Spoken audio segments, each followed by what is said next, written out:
Hello and welcome back to Math Class in Session. Let's continue evaluating trig ratios on the grid. Let's start by looking at this thing called the cast rule.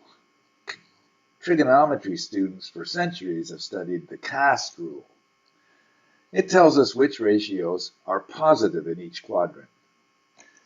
And of course, if a trig ratio isn't positive, then it's negative. So the cast rule goes like this.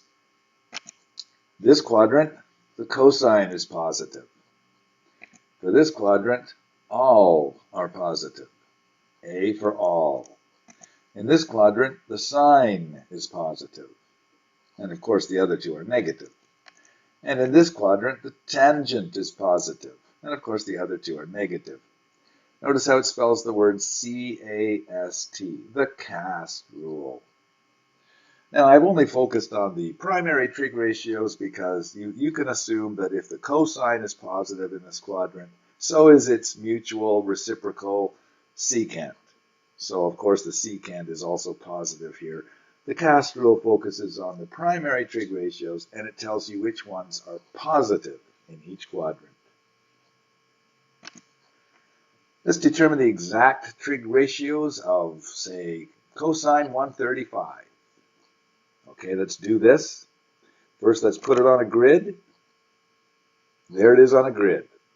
All that has to happen is you got to get the quadrant right. And of course, it's greater than 90 and it's less than 180, so it's in there somewhere, 135 degrees. That leaves a related acute angle, the gap between 135 degrees and 180 degrees is 45 degrees. And we can fill in the triangle by picking a point on the terminal arm and drawing a line either straight up or straight down, never sideways. Straight down to the x-axis and filling in the sides. We know the sides because the 45-degree triangle is one of the special triangles. It's the 1, 1, root 2 special triangle. Notice this one is negative because this is the negative x direction. Now, cos 135 from SOHCAHTOA. Here's 135 degrees. We focus on the related triangle and take adjacent over hypotenuse, negative 1 over root 2. And that's the exact cosine 135. How about sine 210? Let's put it on a grid. Got to get the quadrant right. And we know it'll be in this quadrant because it's greater than 180, but it's less than 270, so it must be in there. So put a terminal arm in that quadrant and sketch out an angle, call it 210 degrees. And that gives us a related acute angle of 30.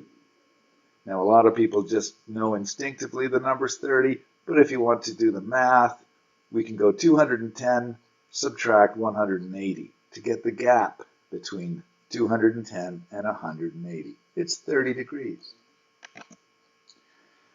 Filling in the triangle, we took a point on the terminal arm and went straight up or straight down, never sideways. So we went straight up in this case to get to the x-axis, and these sides were filled in by our special triangle. Opposite the 30 is the 1, the hypotenuse is 2, and the other side is root 3. Now, we know this is the negative x direction, so this is negative root 3. This is the negative y direction, so this is negative 1. So we've got the sides on our triangle, and we can state the sine of 210. The sine of 210 comes from this related triangle. We take the sine at the origin, opposite over hypotenuse, so negative 1 over 2.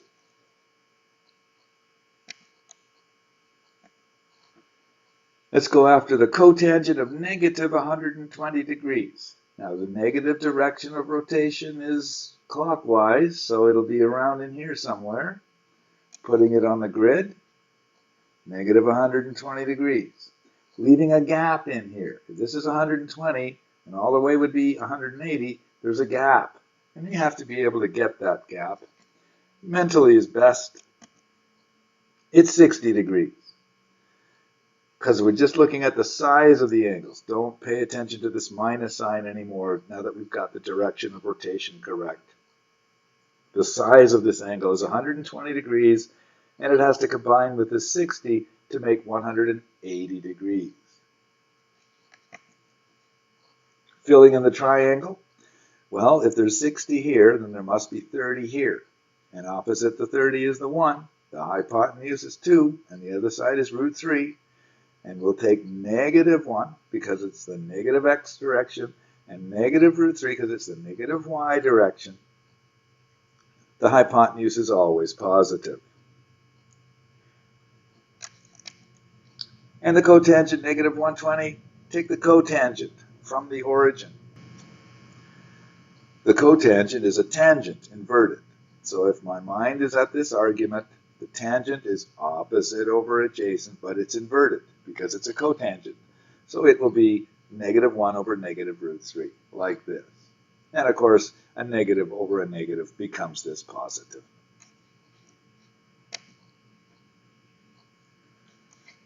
Cosecant theta equals 2. Find theta. So this is what this means. Solve for theta given that theta is a positive angle between 0 and 360, and its cosecant is 2. So what we do is we ask the cast rule. Where are we going to find cosecants that are positive? Well, a cosecant is actually a sine upside down. So wherever the sine is positive, the cosecant will be positive.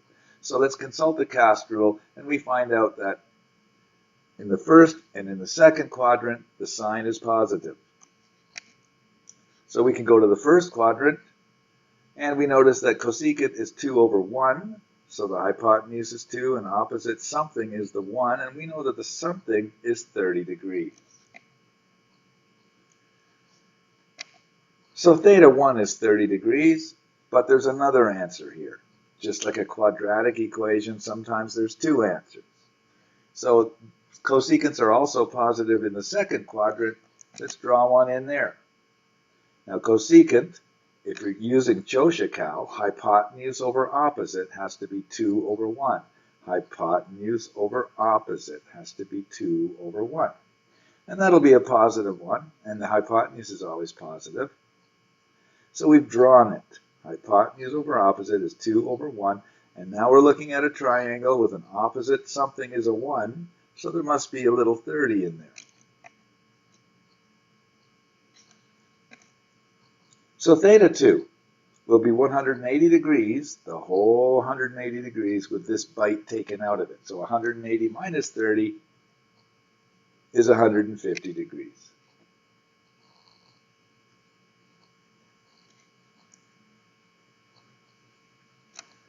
Here's our two answers that solve this question. Let's do it again. Solve for theta. Theta is a positive angle between 0 and 360 degrees, meaning we'll go in the positive direction of rotation and around no more than once. And we're given that the cosine is negative, negative 1 over root 2. According to the cast rule, the cosine is positive in the fourth quadrant and positive in the first quadrant, so it must be negative in the second and third. So we'll build angles in the second and third quadrants where we'll find cosines that are negative.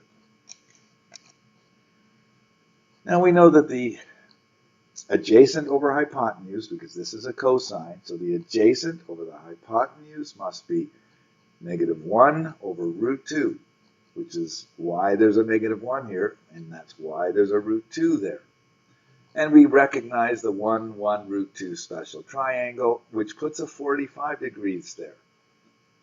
And so now we can measure this angle from in standard position, starting from the positive x-axis and going around. And we know that this is 45, so we can get theta. Theta 1 is right there, and it's 180 degrees with a bite taken out of it. 135 degrees. Now we know there's another place where the cosine is negative down in here, the third quadrant. So let's build a triangle in the third quadrant by putting a terminal arm there.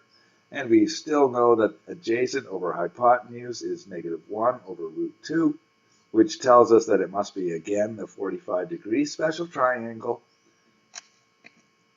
And so theta 2 exists starting here at the initial arm and circulating around to the terminal arm. That's theta 2, and we can see what it is. It's 180 and 45 more. So theta 2 is 225 degrees. And so these are the two solutions to the question, find theta, such that its cosine is -1 over root 2. 135 degrees and 225 degrees. Let's do something a little different. We're given this question. Assume that the point, -4, 3, is on the terminal arm of an angle in standard position. Find the positive and negative angles associated with this terminal arm. Well, first let's draw the terminal arm. It goes through the point -4, 3. So there's the terminal arm. And if we were to drop a perpendicular to the x-axis, draw that line that goes straight up or straight down, form a triangle, we could put sides on that triangle because the point is -4, 3. So we know the sides are -4 and 3. And so we can go after the related acute angle. The related acute angle is the inverse tangent function of 3/4. Notice, while this is a -4, because the x-coordinate is -4, and this is the negative x direction, when we seek the related acute angle, the negative sign on the 4 does not apply, because the related acute angle is not in standard position. So beta itself is the inverse tangent function, the angle whose tangent is opposite over adjacent, 3 over 4. Beta is the inverse tangent of 3 over 4, and the calculator says that's 36.9 degrees. So theta 1 must be 143.1 degrees. 180 take away 36.9. Now let's go back to the question. It says find the positive and negative angle associated with this terminal arm in red. We've got the positive one, it's 143.1. We need to get after the negative one. That stops at the same terminal arm but rotates in the negative direction. Theta 2. To find it, let's go after its size. The size of it is the full 360 take away theta 1. Because if we went all the way around the block here, it's 360 degrees, but we're going to take away theta 1 to find the actual size of this angle before we worry about the negative quality of it. So it'll be 360 take away 143.1, which is 216.9. That's the size of it. Notice the absolute value brackets.